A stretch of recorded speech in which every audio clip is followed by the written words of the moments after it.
يوم فأطهي طعامي وأعجن عجيني وأنتظر حتى أختبر ثم أقطعه ثم أخبز عجيني ثم أخرج إليه. فقال عمر هذه الأولى ليس إليه. قال يا أمير المؤمنين إنه لا يجيب على أحد إليه مهما أتيت وطرف الباب وأشرناه له لا يخرج إلينا أبدا. فقال أهل يا سعيد فقال يا أمير المؤمنين أما هذه والله أردت أن أخبرها لكني أذكر لك يا أمير المؤمنين جعلت النهار لهم والليل بيني وبين ربي أخرج إليهم النهار لكن بالليل هذا بيني وبين ربي لا تفسد علي آخرتي إن كان تفسد علي مالي. فقال عمر وما ثالثا قال يا أمير المؤمنين لا يخرج علينا يوما أو يومين في الشهر يغيب عنا لنا نهار. فقال أجل. فقال يا أمير المؤمنين ليس عندي خادم والله ليس عندي غير هذا الثوب الذي ألبسه فأغسله مرة أو مرتين في الشهر وأنتظر حتى أجد ثم أخرج إليه. فقال قل له رابعا. فقال يا أمير المؤمنين إنه كتاب شيء كأنه يغشى عليه أو يغمى عليه ويقول أنه قد مات ثم يستمد بعد ذلك. فقال عمر وما هذه؟ قال يا أمير المؤمنين كنت ممن حضر مقتل خبيب بن علي. وخبيب بن علي صحابي من صحابة النبي صلى الله عليه وسلم من السابقين الإسلام أمسك به المشركون في أيام الحرام شهر الحرم فرضوه وحبسوه في بيتهم حتى إذا قال أشهر الحرم أخرجوه يقتلوه وينتقموا منه من رسول الله صلى الله عليه وسلم عليه بقتل صاحبه. فلما أخرجوه وقطعوا من جسده وحي إلى مدينة وأرى الدماء تنزل من جسده وهم يقولون له أيسرك أن تكون معافا في بلدك وبيتك وبين أهلك ومحمد هنا مكانك؟ قال والدماء تنزل منه وجسده مقطع قطع يقول لا والله لا يسرني أن أكون معافا في بيتي وأهلي ورسول الله مسجد ثابت ومصاب بشوكة في قلبه. ثم أمر به فقتل. فقال دعوني أصلي ركعتين. قال فصلى ركعتين ما أحسن ما رأيتهما. وبعد ما انتهى من صلاته نظر إليهم فقال اللهم أحسن عددا واقتلهم بلدا ولا تقاتل منهم أحدا. فابتعدوا وخافوا.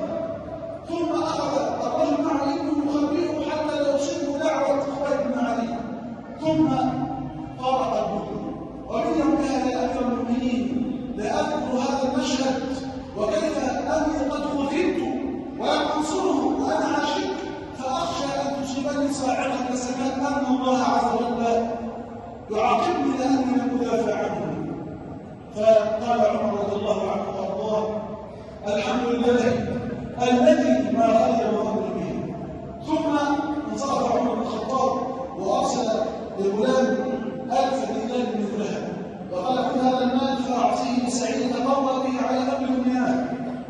فذهب الغلام إلى بيت سعيد وألقى السرة بها 1000 دينار. فلما فتح السرة بها 1000 دينار ذهب فأخذ أصبر وقال إنا لله وإنا إليه راجعون إنا لله وإنا إليه راجعون. فجاء زوجته مسرعة قالت ذلك أصاب شيء أمير المؤمنين؟ قال أعظم من ذلك. هل تصيب المسلمين في واقعة؟ قال أعظم من ذلك. ومن ذلك؟ قال دخلت علي الدنيا دخلت علي الفتن ماذا أصنع وقد دخلت علي الفتن في بيتي. فقال قم فأخرج هذه الفتنة وهي تعلم ما نفسد هذا الرجل بالفتنة. فقال تعينيني على إخراج الفتنة من بيتي. قال نعم أعينك. فأمر بثوب أن يؤتى بحقة فقطع الشرط وأخذ فيها الأموال ووزعها وقال هذه لأيتام بني فلان وهذه لفقراء بني فلان وهذه لأموال بني فلان. أخذ وزعها كلها. فقالت له زوجته هل أتركت شيئا يشتري به خالد فيعفيك من أمر العمل؟ فقال ألا أدلك على مكان نضع فيه باقي هذا المال فينفعنا ونكون أحوج ما نكون إليه؟ قال نعم. قال عند الله يوم لا ينفع مال ولا بنون. هذا صحابي جليل من صحابة النبي صلى الله عليه وسلم وبارك عليه لم تغني الدنيا لكن شهد مفاتنها ولم ينظر إلى الناس بنظرة الإعجاب لما آتاه الله المال ولكن ترك الدنيا وراء ظهره وكان يسعي أن